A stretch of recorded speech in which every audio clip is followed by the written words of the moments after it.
Hi guys, I finished writing a poem less than a minute ago, and I'm proud of it, so I'm gonna share it. Yay! It's called Wake Up, and I hope you enjoy it.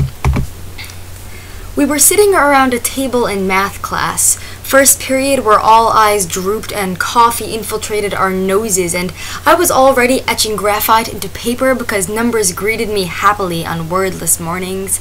Around the room we only had identical heads and identical minds and identical lives.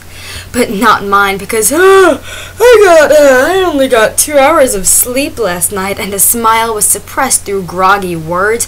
I couldn't show that I was soaring to the stars, far to a galaxy no one else could ever dream of traversing to, hand outstretched, fingernail stapled to our nearby moon, where you and I each got 6 hours of glorious sleep, but that you will never know because words flowed through gaps of my hopeful teeth. Lies oozed out of my mouth, and instantly I was crowned queen most sleep-deprived, the triumphant.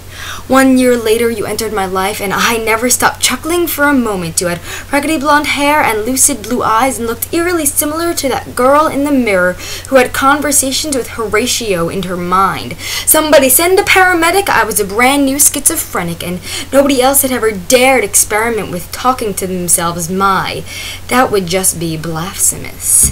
For I was the sole lunatic in the sea of normalcy, an indigo fish in the school of Ruby, merely an indigo lather of shimmering paint to cover up my dashing commonality.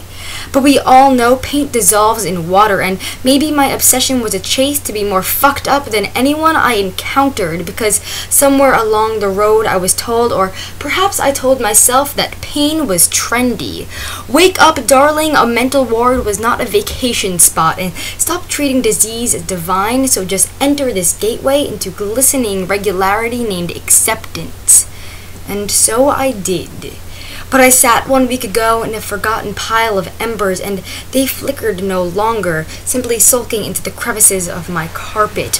Where had they gone all this time I had spent in other people's nightmares? Had my midnight fears entered my reality?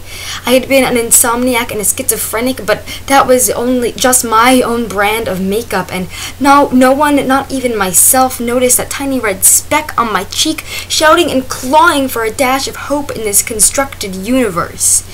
And now I'm indulged in sleep, and I'm assured it's only me, but suffocation, this time not chosen, defines my every action. I will not dare share another falsity, because whoever would choose to live a constant agonizing endeavor is the madman themselves. I may be growing patches of true indigo that combat my fiery ruby, but never again will I touch a single droplet of paint.